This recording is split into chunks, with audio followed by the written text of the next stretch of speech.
Hey guys, how are you guys doing tonight? This is a different kind of video. We did something like this probably about 6 months ago for one of our subscribers, and she's one of our Nightwish fans. This is actually going to be helping out a fellow reactor, but when I met him, he was an artist and a friend of fellow reactors of mine. And I know he's a rap artist, and I know you're gonna think this song is kind of odd to use for a rap artist, but I wanted to use a song that would, one, kind of commiserate what we're trying to do here, and number two, reach the most members of my audience, because I have audience from all different genres, but I think most of them would listen to this song across the genres. I'll just give you a little breakdown. He and I were having a conversation on Twitter, and I just told him I wasn't feeling well. He said why, and I realized that in all the time we'd been talking, I guess I had never told him I had cancer. I mean, all of you know, and most people do know because I'm gone for long periods of time, but I had never told him. And so I told him, and he just was like very emphatic, like big letters, hey, I'm in this fight with you no matter what. And I was like, wow, dude, I really appreciate that, thank you so much. But that's all he had said, you know. This was a couple months ago, and then a couple days ago I got a link in my DMs on Twitter, and it was a video that he had done, just a quick one that he had sent out. Basically, I'm gonna leave that link to that video down in the description, along with the GoFundMe link. 2 years ago, he lost his brother to leukemia. He never mentioned that to me when I said that to him. Like me, he's a very private person, but in his own way, he kind of did say it to me because of the way he was so like, I'm here to help you. I want to tell you guys, this is a good dude, man. And you don't find too many out there these days. He just got married. He's got a beautiful baby girl.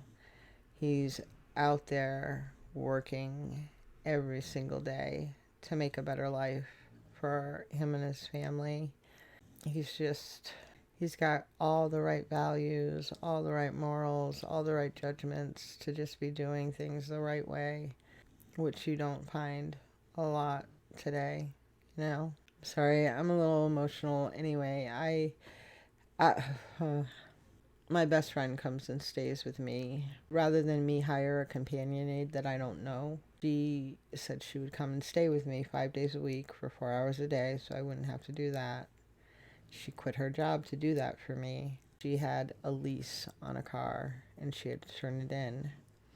I said, no problem, you can use my car. Well, my car has a bunch of recalls on it, and it's got to go into the shop. So for 4 or 5 days, she has no way of getting back and forth to me. So I said, well, I'll just pay for you to have a rental while it's there. She was pretty upset about that, and I was like, why? It's my fault you're in this predicament, you know? And I called in and I said, look, I just want to rent a car. How much is it going to cost me for a week? And he gave me a price, and he told me he was going to put a down payment of $350 on my card. I was like, what? It's only going to cost me $100 and something. Yeah, but that's standard practice. Okay, whatever. Do you have insurance? Yes, I do. You have full coverage? Yes, I do.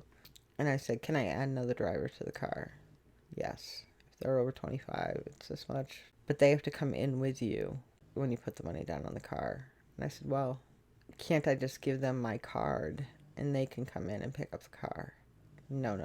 You have to do it. It's your card. And I try very hard not to leave the house, because, especially right now, because I have no immune system. And if I'm around someone who even touches or sneezes my way, I could end up in the hospital deathly ill. And I just kind of I was defeated in a way, you know. And I finally said to him, because I don't like to admit my problems to people, especially strangers. I said, look, I'm a disabled vet, and not only that, I have terminal cancer. I cannot leave my home, and she is my companion aide and car is going in the shop. I need her to have a car to get me back and forth to doctor's appointments or to be able to pick up medication for me or whatever. I don't know any other way to do this. And he got real quiet for a minute and he said, "Ma'am, what did you say your name was?" And I told him.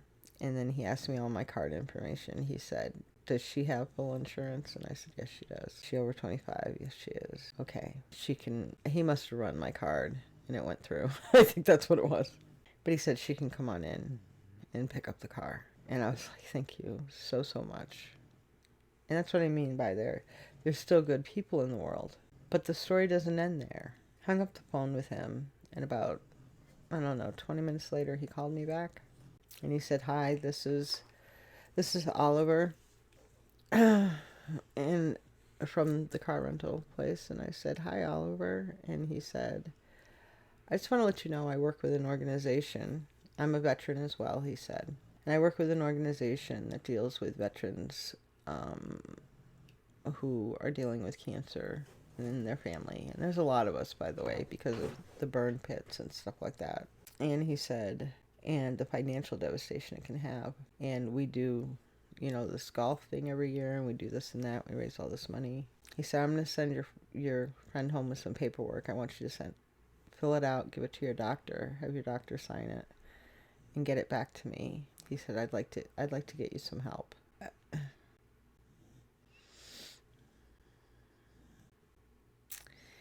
Yeah.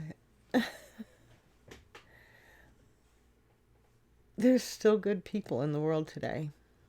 And as much as when I go out into society, I feel like an outsider still. When things like this happen, I feel there is still hope for society. There's still hope in humanity. And maybe it is, I have always said it's veterans, helping veterans that'll get us through this mess. But his heart, I don't have all this information. I asked him, "Please give it to my friend. I want to know your name, full name, what service you served in, and rank, what years you were in, because I'm a YouTube reactor." And I'm going to make sure all of YouTube knows about you and what a wonderful person you are. So, King Blitz, I don't know if you've heard of him. I have done several of his videos, reacted to several of his videos on this channel. It has set up a GoFundMe site in the name of his brother. The money is not going to him. It's not even in his name. It's in like a foundation, and what they choose to do with that money, I know it's going to be used for something around the holidays, but the money is not even going to touch his hands. Just doing it in his brother's name. So if you can give, even if it's $5, $10, whatever, give. Cancer is a horrible, horrible disease that does not just kill or maim the person who has it. It has the effect on the entire family, trust me. I know. So anyway, dude, this is for you. And you're going to laugh when you hear what the song is. But it's very appropriate. So this is for you. In memory of your brother. This is Lee Brice, I Drive Your Truck. Let's get it.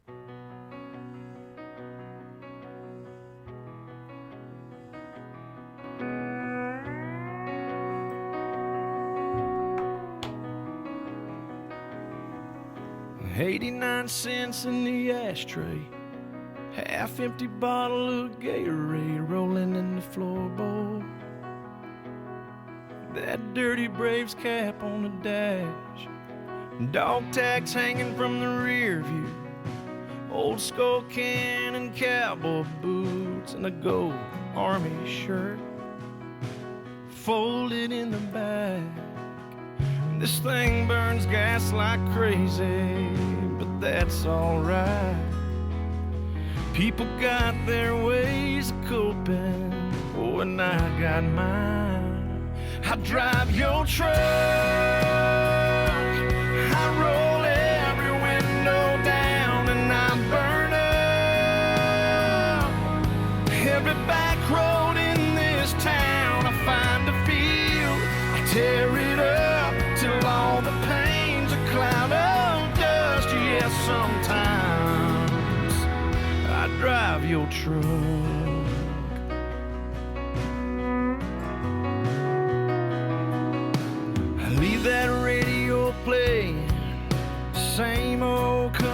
station where you left it. Yeah, man, I crank it up, and you'd probably punch my arm right now if you saw this tear rolling down on my face. Hey man, I'm trying to be tough, and Mama asked me this morning if I'd been by your grave, but that flag and stone ain't where I feel you anyway. I drive your truck, I roll every window down, and I burn up every back road in this town. I find a field, I tear it up till all the pain's a cloud of dust. Yes, sometimes I drive your truck.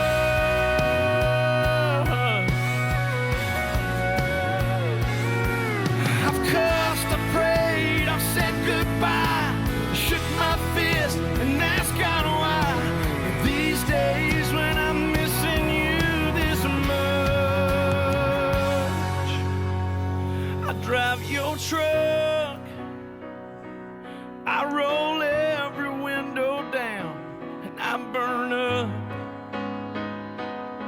every back road in this town. I find a field, I tear it up till all the pain's a cloud of dust. Yes, sometimes, brother, sometimes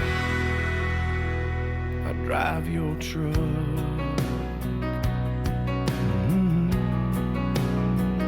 I drive your truck. I hope you don't mind, I hope you don't mind. I drive your truck.